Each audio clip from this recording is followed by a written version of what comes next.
Olá pessoal, vamos falar agora de Renascimento. O Renascimento cultural foi um dos principais fenômenos da transição da Idade Média para a Idade Moderna, pois transformou a vida cultural europeia da época. O Renascimento ocorreu, em maior ou menor grau, em várias regiões da Europa. Começou na Itália e expandiu-se para a França, Alemanha, Inglaterra, Espanha, Portugal e Holanda. Apesar das diversidades regionais, observamos características comuns e fundamentais do Renascimento, que veremos a seguir. Nesse contexto, ampliar o comércio e a diversificação dos produtos de consumo na Europa a partir do século XV, com o aumento do comércio, principalmente com o Oriente. Muitos comerciantes europeus fizeram riquezas e acumularam fortunas. Com isso, eles dispunham de condições financeiras para investir na produção artística de escultores, pintores, músicos, arquitetos, escritores e etc. Os governantes europeus e o clero passaram a dar proteção e ajuda financeira aos artistas e intelectuais da época. Essa ajuda, conhecida como mecenato, tinha por objetivo fazer com que esses mecenas se tornassem mais populares entre as populações das regiões onde atuavam. Neste período, era muito comum as famílias nobres encomendarem pinturas e esculturas junto aos artistas. Foi na Península Itálica que o comércio mais se desenvolveu, neste período, dando origem a uma grande quantidade de locais de produção artística.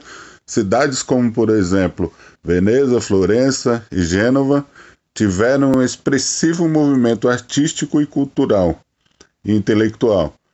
Por este motivo, a Itália passou a ser conhecida como o berço do Renascimento. Por renascimento cultural, entende-se uma atmosfera de efervescência artística e intelectual, de caráter urbano, que se fez presente na Europa, sobretudo na região da Península Itálica, atual Itália, dos Países Baixos, atual Holanda, e outras regiões do norte europeu, entre os séculos XV e XVI.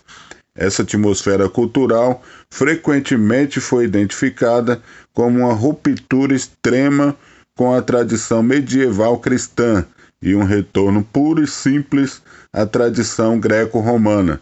No entanto, isso não é bem verdade.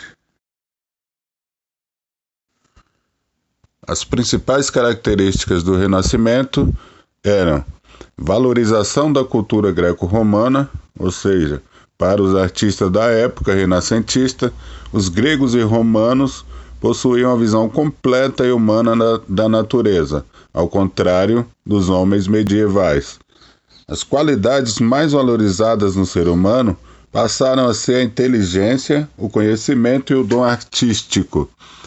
Enquanto na Idade Média a vida do homem estava centrada em Deus, o teocentrismo, nos séculos XV e XVI, o homem passou a ser o principal personagem, que era o antropocentrismo. A razão e a natureza passaram a ser valorizadas com grande intensidade.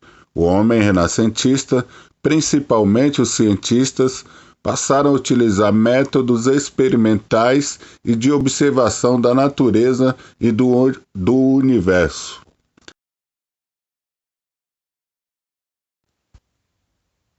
A arte da Renascença também se caracterizou pelo humanismo, o naturalismo e o realismo na representação de seres e por uma grande preocupação com a racionalidade, o equilíbrio, a simetria e a objetividade, tanto na arquitetura, pintura e escultura quanto na literatura.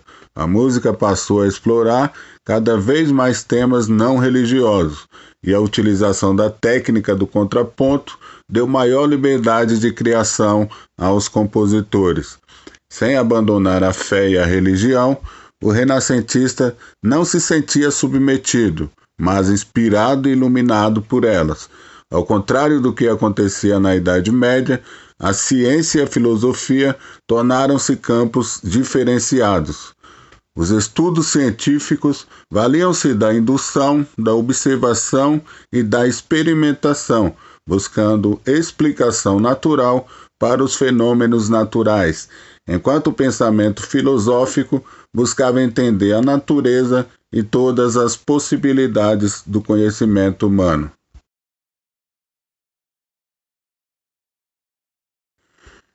No campo das letras, pensamento político e filosófico, bem como das artes cênicas, o Renascimento é saturado de exemplos. 3 nomes são importantíssimos para se entender o desenvolvimento da literatura renascentista: Francesco Petrarca, Giovanni Boccaccio e Dante Alighieri.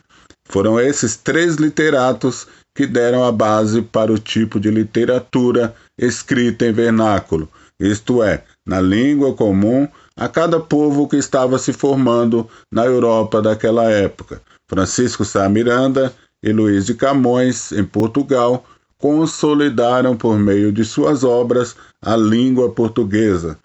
No campo da filosofia, houve grandes reflexões sobre política e teologia na obra de autores como Thomas Hobbes e Thomas More, na Inglaterra, e Maquiavel, na Itália.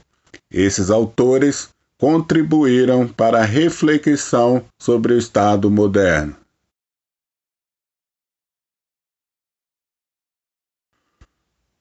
Foi também no período do Renascimento que houve o desenvolvimento dos principais traços da ciência moderna, como a prática da anatomia, com o estudo de cadáveres e a observação astronômica.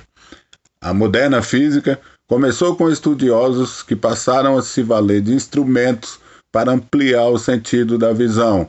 Foi o caso de Johannes Kepler, que exerceu grande influência sobre Galileu Galilei e depois Isaac Newton. É isso aí, pessoal. Chegamos ao fim de mais uma aulinha. Espero ter contribuído com os estudos de vocês.